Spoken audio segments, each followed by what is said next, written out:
మరో 2 నెలల్లో జరగనున్న ఏపీ అసెంబ్లీ ఎన్నికలకు సంబంధించి అన్ని పార్టీలు తమ తమ వ్యూహాలకు పదును పెడుతున్నాయి.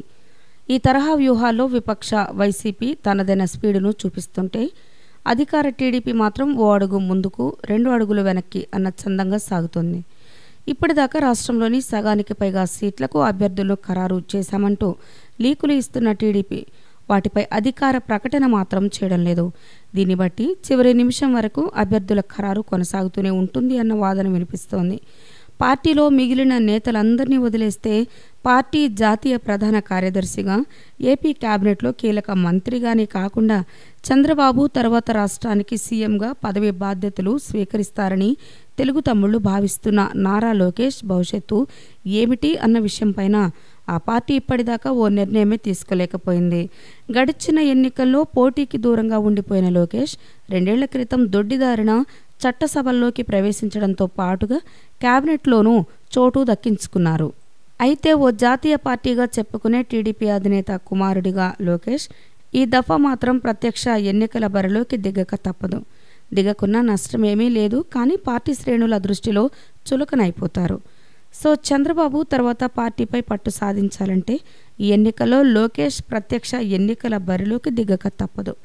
ఈ క్రమంలో లోకేష్ ఎక్కడి నుంచి పోటీ చేస్తారు అన్న విషయంపై టీడీపీ ఎప్పటికప్పుడు కొత్త లీకులు ఇస్తూ ఆసక్తికర చర్చలకు తెరతీస్తోంది. సొంత జిల్లా చిత్తూరులోని తమ సొంతూరు నారావారిపల్లె ఉన్న చంద్రగిరి నియోజకవర్గం నుంచి లోకేష్ పోటీ చేసేందుకు అవకాశమున్నా ఎందుకనో ఆ దిశగా చంద్రబాబు దృష్టి సారించడం లేదు. ఇతర జిల్లాలు, ఇతర నియోజకవర్గాల వైపే దృష్టి సారిస్తున్న చంద్రబాబు ఇప్పుడు కొత్తగా మరో లీక్ ఇచ్చేశారు. నవ్యాంధ్ర నూతన రాజధాని అమరావతికి కేంద్రంగా ఉన్న మంగళగిరి స్థానం నుంచి లోకేష్ను బరిలోకి దించితే ఎలా ఉంటుంది అన్నది ఈ లీక్ సారాంశంగా కనిపిస్తోంది. గడిచిన ఎన్నికల్లో ఇక్కడి నుంచి వైసీపీ అభ్యర్థిగా బరిలోకి దిగిన ఆళ్ల రామకృష్ణారెడ్డి విజయం సాధించారు. టీడీపీ తరపున బరిలోకి దిగి ఓటమి పాలైన గంజి చిరంజీవి ఈ దఫా కూడా టికెట్ ఆశిస్తున్నారు. అయితే చిరంజీవికి టికెట్ ఇస్తే తాము సహకరించమని అక్కడి స్థానిక తమ్ముళ్లు చెప్తున్నారట. టీడీపీకి మంచి పట్టున్న ఈ స్థానంలో సరైన నేత లేని కారణంగానే గతంలో ఓడామని, ఈసారి లోకేష్ లాంటి అభ్యర్థి రంగంలోకి దిగితే విజయం నల్లేరు మీద నడకే అని, ఇక్కడ టీడీపీ గెలుపు చాలా ముఖ్యమన్న వాదనను కూడా విడుదల చేశారు. రాజధాని ప్రాంతంలోని అసెంబ్లీ సీటును దక్కించుకోవడం ద్వారా రాజధాని ప్రాంతంలోని ప్రజలపై మరింత మేర పట్టు సాధించవచ్చని భావిస్తున్నారట. మొత్తంగా మంగళగిరిలో ఈ దఫా లోకేష్ బరిలోకి దిగితే ఎలా ఉంటుంది అన్న విషయాన్ని తెలుసుకునే ప్రయత్నంలో భాగంగానే ఈ లీక్ వదిలినట్లుగా తెలుస్తోంది.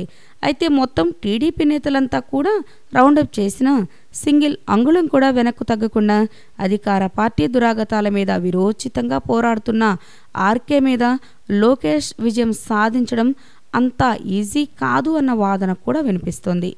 మరి మంగళగిరి బరి నుంచి లోకేష్ పోటీపై చంద్రబాబు ఏ నిర్ణయం తీసుకుంటారో చూడాలి. ఈ వీడియో కనుక మీకు నచ్చినట్లయితే లైక్ చేయండి, షేర్ చేయండి. ఇలాంటి లేటెస్ట్ వీడియోస్ కోసం మా ఛానల్ని సబ్స్క్రైబ్ చేసుకోండి.